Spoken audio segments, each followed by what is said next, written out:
Dos enfoques para un mismo problema es la forma como desde Estados Unidos presentan este martes su evaluación de la lucha contra el narcotráfico en Colombia y en Ecuador. Tras su reciente viaje a Sudamérica, en el que se reunió con el presidente Gustavo Petro y con el presidente Daniel Noboa, el zar antidrogas de la Casa Blanca se pronunció hoy sobre la forma como ambos países ejecutan su lucha contra el narcotráfico. Según el jefe de la Oficina de Antinarcóticos, Raúl Gupta, mientras en Ecuador los grupos armados criminales son considerados terroristas destinados a ser derrotados, en Colombia, los mismos grupos armados son considerados aliados potenciales en la paz. Una doble visión que ya comenzó a generar polémica.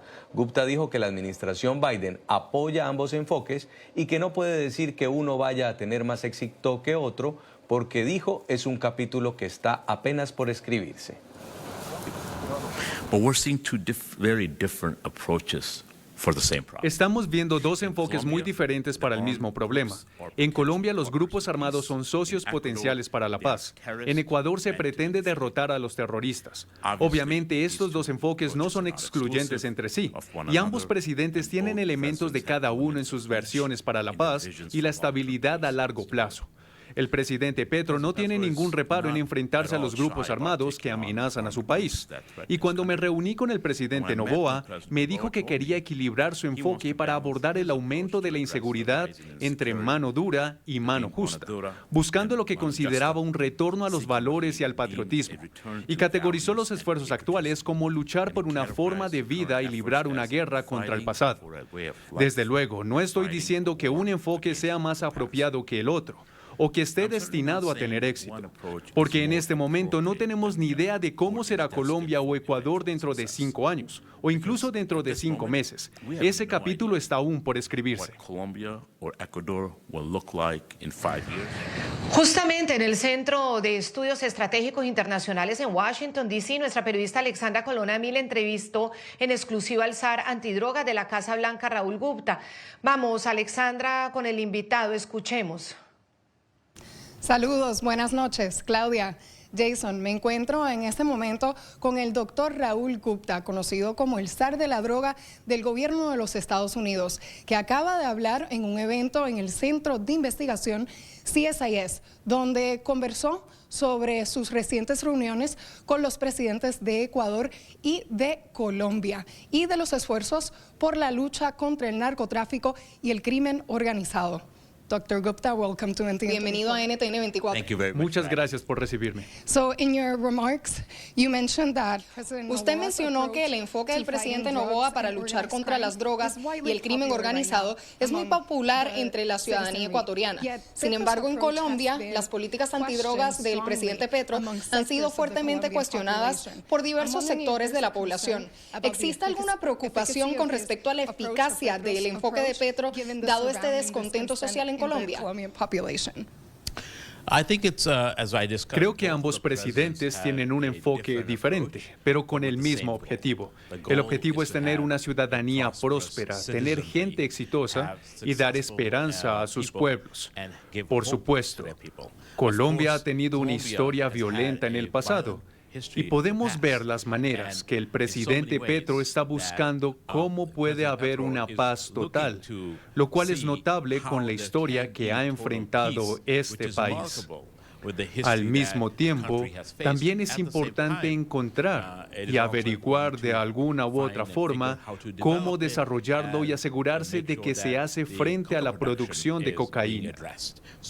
Así que es difícil, pero también es importante reconocer que ambos presidentes están adoptando un enfoque diferente, pero todos lo están haciendo por las razones correctas para sus países.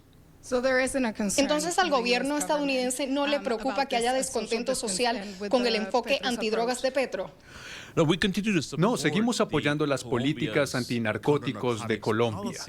De hecho, trabajamos juntos para apoyar la erradicación, pero también el desarrollo rural, la seguridad, que implica asegurar que más personas tengan títulos de propiedad de sus tierras, que tengan también el control sobre sus destinos, así como garantizar su seguridad. porque es muy difícil conseguir el desarrollo sin seguridad. Quisiera pasar al tema del fentanilo, que se ha vuelto una preocupación regional. Por supuesto, conocemos que México es el principal puerto de entrada, pero ¿qué información maneja su oficina sobre el posible involucramiento de Colombia y Ecuador en la cadena de suministro del fentanilo? Y dadas sus reuniones en Ecuador y Colombia, ¿está el fentanilo en el radar de estos gobiernos como un problema? Sé que ambos países forman parte de nuestra coalición global. Son líderes. Están vigilando muy de cerca las drogas sintéticas. Por supuesto, esto se ha convertido en un problema o reto muy importante para Estados Unidos, también para Canadá y México. Es realmente importante asegurarse de que los países de América Latina también están vigilando de cerca la incursión de las drogas sintéticas, porque hoy en día se trata de una amenaza y un problema global. Todos los países tienen que unirse para asegurarse de que este no sea el próximo reto al que tenga que enfrentarse sus poblaciones. Así pues, he mantenido magníficas conversaciones con ambos presidentes. Son conscientes de la amenaza, la siguen muy de cerca. Al mismo tiempo, también están desempeñando un papel importante como miembros de la coalición mundial, de la que ahora formamos parte más de 150 países.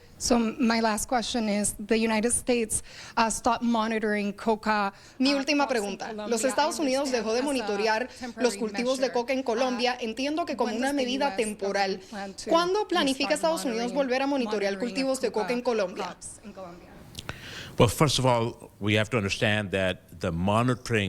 En primer lugar, tenemos que entender que el monitoreo de tanto la plantación, la producción de la coca es realmente crítico para nuestra capacidad de ver las medidas y la eficacia de los programas, así como las inversiones de los contribuyentes estadounidenses y las asociaciones con países como Colombia.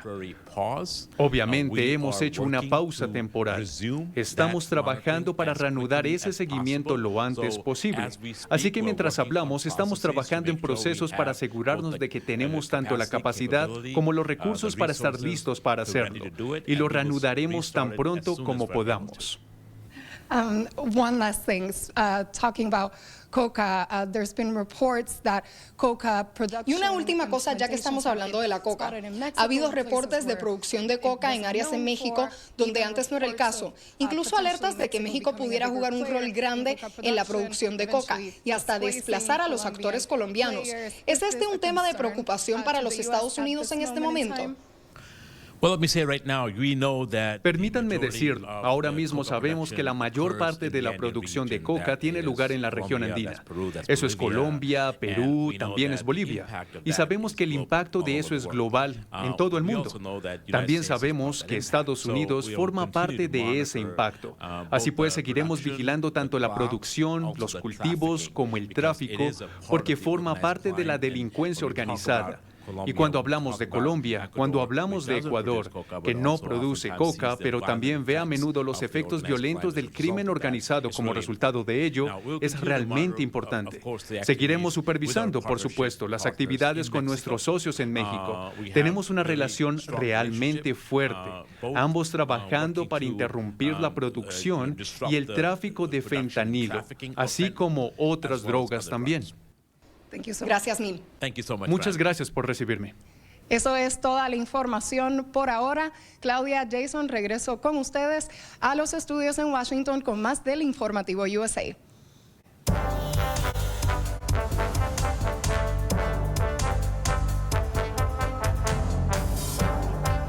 Vamos a recapitular, Alessandra, muchas gracias. Escuchaban ustedes el SAR antidrogas de la Casa Blanca de los Estados Unidos. Son los grupos criminales terroristas destinados a ser derrotados en Ecuador. Pero en Colombia, estos mismos grupos armados, estamos hablando de los grupos armados criminales, son aliados potenciales de la paz. Esto lo acaba de decir, aquí lo ven en nuestras cámaras, el SAR antidrogas de los Estados Unidos. Estamos buscando estas reacciones con los exembajadores de Colombia en este importante país, socios fundamentales en la lucha contra el narcotráfico. Uno de ellos es Francisco Santos, señor exembajador y ex vicepresidente de Colombia. Gracias por atendernos aquí en el Informativo USA. ¿Y cuál es su primer análisis sobre esta doble visión de la Casa Blanca frente a un problema tan grave como es ese crecimiento de los grupos armados, no solamente en Ecuador, sino en Colombia? Pues mire, yo creo que hace parte de esa disfuncionalidad que hoy tiene el gobierno de los Estados Unidos en esta materia. Él mismo habló y hizo toda clase de esguinces y no contestó la pregunta. ¿Por qué quitaron la medición de hectáreas de coca? Y las quitaron cuando llegó Petro.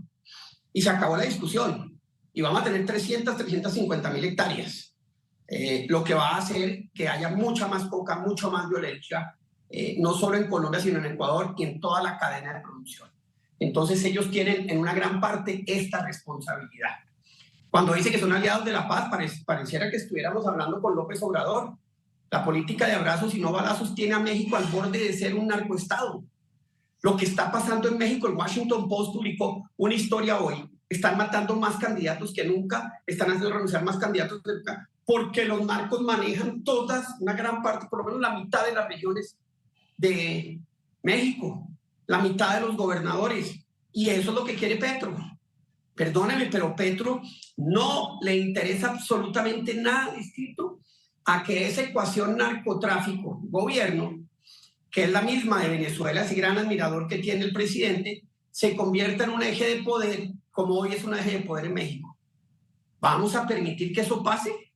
¿Vamos a permitir que los narcos sean los que finalmente acaben siendo los dueños del Cauca, los dueños de Nariño, los dueños del Putumayo, los dueños del Meta, los dueños del norte de Santander, los dueños del sur de Bolívar, los dueños del nordeste antioqueño, los dueños mejor dicho, ¿de cuántas regiones de Colombia vamos a aceptarlo?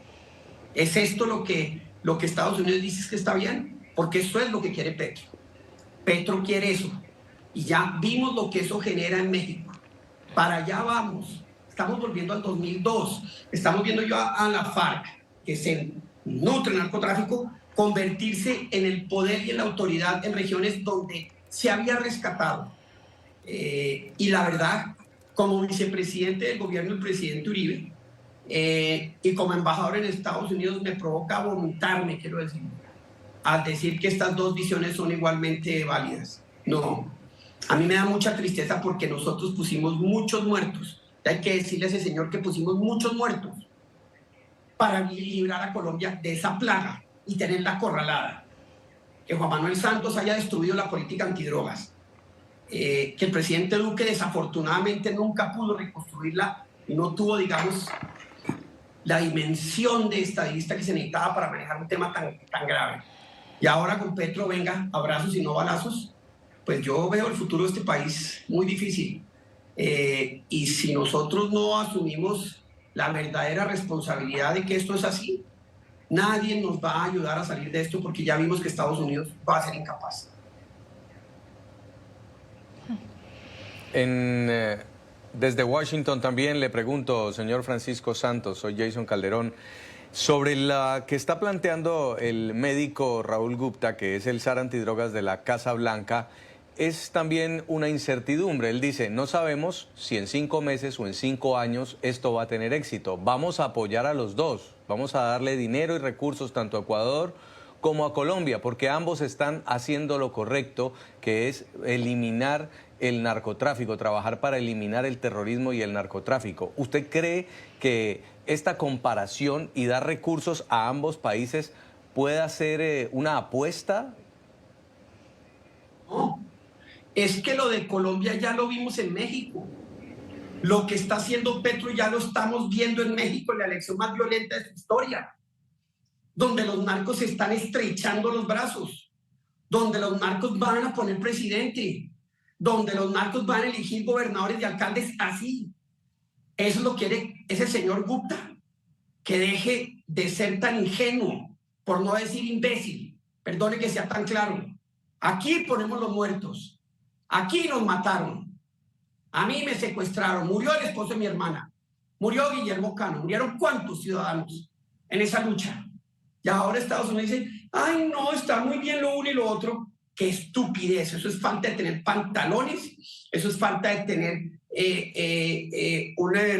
porque si me dice las legalizaciones, yo digo, bueno, está bien, venga, miremos. Pero decir, es que yo estoy con el aborto y no estoy con el aborto, ¿acaso eso es aceptable? ¿Eso lo aceptarían en Estados Unidos? No, yo estoy con la lucha implacable contra el narcotráfico o estoy con el abrazos y no balazos contra el narcotráfico. Mire, yo no entiendo cómo este señor es capaz de decir semejante imbecilidad. Es un poco lo que... Hay varias cifras, señor ex embajador y ex vicepresidente Francisco Santos, que vale la pena repasar. Mire, el de reclutamiento de menores gravísimo por cuenta de estos grupos criminales que crecen en Colombia. Durante el 2023, un total de 184 casos de reclutamiento de niños, niñas y adolescentes. 110 niños, 74 niñas. Las edades son aterradoras, entre los 9 añitos y los 17. El rango entre 14 y 17 se concentraron en mayor número con 123. 68% de los niños reclutados por las organizaciones criminales de Colombia durante la paz total son comunidades indígenas. Esto es reporte de la Defensoría del Pueblo. La Defensoría del Pueblo ha dicho que tiene también los reportes de los niños indígenas suicidándose por esto. Por poner solo un ejemplo, podemos hablar de los 188 líderes sociales asesinados de enero a diciembre del año pasado. Podemos hablar de las más de 62.000 personas desplazadas y 87.000 confinadas también por estas organizaciones criminales que el SAR Antidrogas de los Estados Unidos ve potenciales colaboradores de paz.